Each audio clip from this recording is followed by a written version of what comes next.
Fakultas Ilmu Sosial dan Ilmu Politik Universitas Indonesia (FISIP UI) menghasilkan 7 policy brief atau rekomendasi kebijakan dalam bidang ilmu sosial berkaitan dengan penanganan pandemi COVID-19 di Indonesia. Ketujuh rekomendasi tersebut terangkum dalam rangkaian seri webinar FISIP UI yang digelar mulai 29 Juli hingga 16 September 2020. 7 departemen yang berada di bawah naungan FISIP UI berperan aktif menghadirkan narasumber yang kompeten dalam setiap rangkaian webinarnya. Evi Fitriani PhD selaku Ketua Pelaksana Kegiatan Seri Webinar FISIP UI 2020 menggali pembelajaran dari para narasumber yang aktif terlibat dalam merespon COVID-19.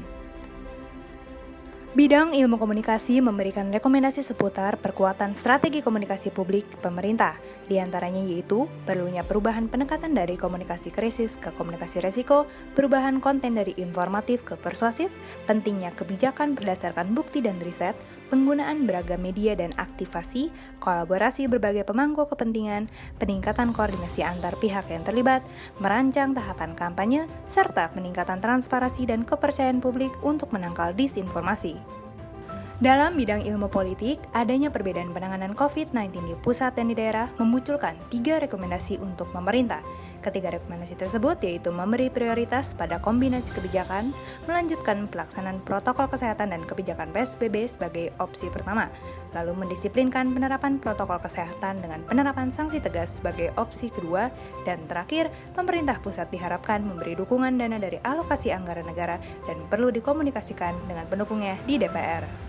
Di bidang kriminologi, meningkatnya kejahatan cyber selama masa pandemi menjadi perhatian penting. Kerentanan masyarakat dalam berperilaku di dunia cyber, belum terincinya definisi kejahatan cyber dalam peraturan hukum Indonesia, dan keberadaan website polisi untuk laporan pengaduan kejahatan cyber yang belum tersosialisasi dengan baik juga menjadi topik bahasan yang menarik untuk memunculkan sejumlah rekomendasi. Di antaranya, meningkatkan sistem keamanan cyber di Indonesia melalui pendekatan lintas sektoral dan melibatkan masyarakat dalam pencegahan kejahatan cyber melalui pembentukan Community Virtual Policing. Di bidang sosiologi, ada 3 masalah besar yang perlu dibenahi, yaitu kesenjangan komunikasi, pendekatan yang kurang partisipatif atau warga umum hanya sebagai objek, dan birokratisasi penanganan COVID-19. Karena itu, rekomendasi yang diberikan adalah membangun infrastruktur sosial sebagai mitra dan sarana pemerintah dalam menghadapi pandemi COVID-19 sekaligus mempersiapkan pola tatanan kehidupan baru di era new normal.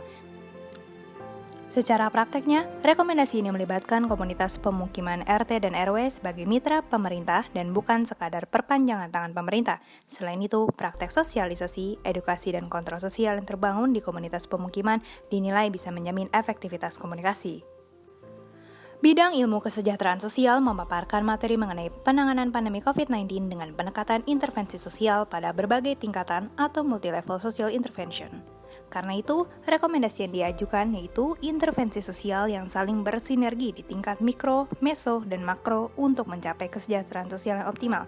Selain itu, intervensi sosial harus berfokus pada kelompok paling rawan, family breakdown, dan community support system dengan tujuan perubahan perilaku pada semua dimensi kehidupan demi memutus mata rantai pandemi COVID-19. Kemudian, dalam bidang ilmu hubungan internasional mengupas tentang pandemi COVID-19 dan tantangan diplomasi multilateral di Indonesia, para pakar hubungan internasional menilai kerjasama multilateral merupakan kunci dalam menghadapi dampak pandemi COVID-19.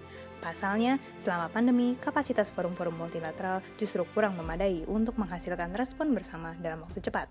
Karena itu, rekomendasi yang diajukan adalah fokus pada diplomasi multilateral Indonesia sebagai jembatan penghubung dari kekuatan-kekuatan besar. Selain itu, Indonesia perlu tetap ikut serta dalam menggagas dan mendistribusikan norma internasional di forum-forum multilateral. Keterlibatan aktor-aktor internasional non-negara dalam pelaksanaan diplomasi multilateral juga perlu diperluas. Dan terakhir, perlu dibentuk mekanisme konsultasi nasional untuk memastikan diplomasi multilateral mengakomodasi kepentingan kelompok masyarakat sipil dan kelompok-kelompok marginal. Dan terakhir, dalam bidang antropologi membahas mengenai pendekatan sosial budaya berbasis komunitas, kolaborasi pengetahuan, dan keterlibatan kritis dalam upaya penanggulangan pandemi COVID-19. Banyaknya masyarakat yang mengabaikan protokol kesehatan merupakan indikasi adanya persoalan terkait strategi dan pendekatan kampanye dan komunikasi pemerintah selama ini. Rekomendasi dari bidang antropologi yaitu perlunya perubahan fokus dari level individu ke peningkatan kapasitas berbasis kelompok sosial, komunikasi satu arah dan berbasis multimedia, diubah menjadi pengakuan terhadap referensi budaya dan mengakomodasi peran pengetahuan lokal. Dan terakhir, penanggulangan pandemi COVID-19 sebaiknya tidak hanya berfokus pada aspek kesehatan dan ekonomi saja, tapi juga perlu adanya pendekatan sosial budaya yang baik dan tepat, agar praktek pencegahan penularan virus corona dapat menjadi bagian dari kehidupan masyarakat. Ketujuh rekomendasi dari FISIP UI ini telah diserahkan oleh Dekan FISIP UI Dr. Aris Setiabudi Susilo kepada Kepala Satuan Tugas Percepatan Penanganan COVID-19 Letjen TNI Doni Monardo dalam acara FISIP UI Policy Brief Launch yang dilakukan secara virtual pada 22 Desember 2020. Materi dari Policy Brief dapat diunduh melalui laman resmi FISIP UI dengan tautan bit.ly/materi FISIP UI Policy Brief strip 2020. Alivia Amri, TVUI.